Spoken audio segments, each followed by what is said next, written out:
Wagner's house in Tribschen on Lake Lucerne during the 1870s. In the composer's art, Nietzsche saw the possibility for a renaissance in European culture based on the classical Greek model of tragedy. Nietzsche's book, The Birth of Tragedy, was largely inspired by Wagner and argued that Wagner's music represented a pre-Christian ideal, symbolized by the Greek god Dionysus. The Dionysian culture was wildly energetic, wildly musical. It was associated for Nietzsche always with dance, just as it was historically. It was associated with inebriation, intoxication, excess, joy, and absolute imperviousness to sadness and pain, tragedy.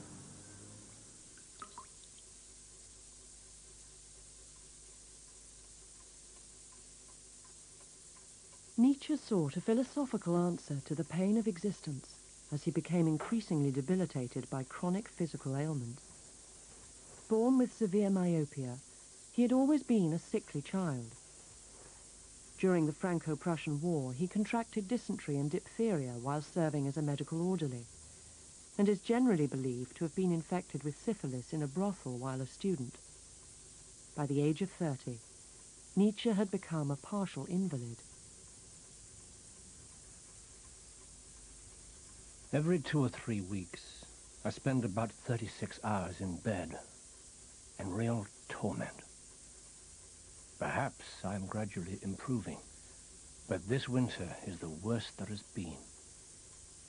I keep thinking it is such a strain getting through the day that by evening there is no pleasure left in life, and I really am surprised at how difficult living is.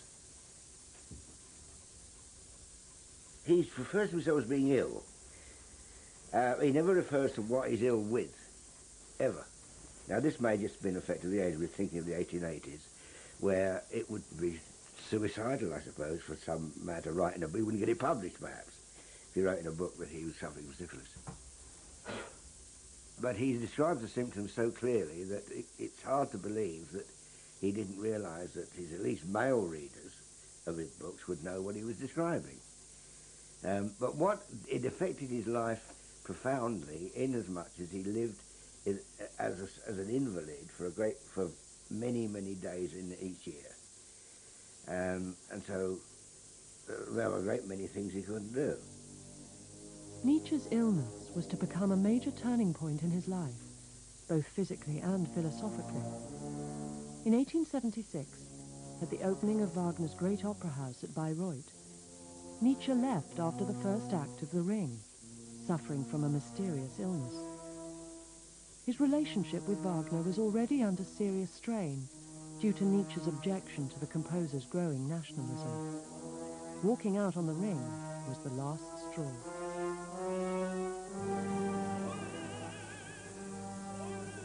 At Bayreuth, Nietzsche felt literally nauseated, and that nausea was both a turning point and a symbol.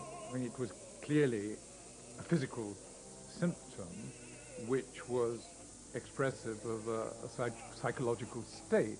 He couldn't stomach the spuriousness of the enthusiasm, the kind of reverence that Wagner was commanding and reveling in. It sickened him literally. He had to leave. The break with Wagner had become inevitable. You can't say, terribly sorry, maestro, I wasn't feeling well. Wagner was not someone who would forgive something like that. His health really was deteriorating, and I think he needed a philosophy, his own philosophy, to cope with his life, to cope with his problems. And the Schopenhauer and Wagner way, the momentary way out in music, that wasn't enough for him anymore. It was during the years of my lowest vitality that I ceased to be a pessimist. The instinct of self-restoration forbade me a philosophy of poverty. discouragement. This, in fact, is how that long period of sickness appears to me now. As it were, I discovered life anew, including myself. I turned my will to health, to life, into a philosophy, into the will to power. He says somewhere that you yourselves are this will to power. And I think Nietzsche thought that ultimately the task was one of self-mastery, that is, of acquiring a certain kind of self-knowledge that would not be merely intellectual or abstract, because for Nietzsche all knowledge is ultimately rooted in the body. So for him, self-mastery involves acquiring as much knowledge as is possible about the human body, about your body, about its physiology, about its psychology. He felt that one of the great influences of Christianity was to banish the body from culture. He suggested that perhaps the whole of Western philosophy has been a misunderstanding of the body. And his view was that our physical nature and our psychological nature has ultimate bearing on the way we think. And the phrase the will to power, die Wille zur Macht in German, I think can be read in terms of this idea of self-making. And what we might see as part of his legacy in the 20th century is the institutionalizing of self-making as therapy.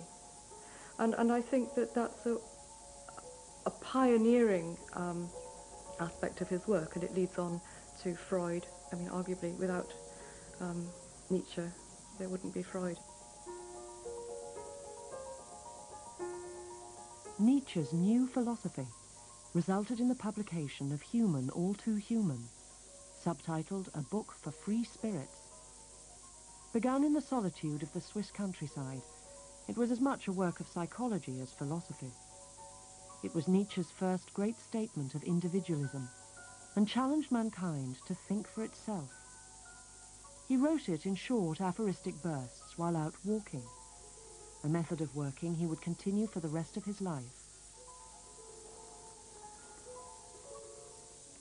And so onwards, along a path of wisdom, with a hearty tread, a hearty confidence. However you may be your own source of experience. Throw off your discontent about your nature.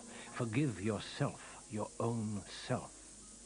You have it in your power to merge everything you have lived through, false starts, errors, delusions, passions, your loves and your hopes, into your goal, with nothing left over. He had freed himself from the fetters of ancient traditions and of opinions which were not his.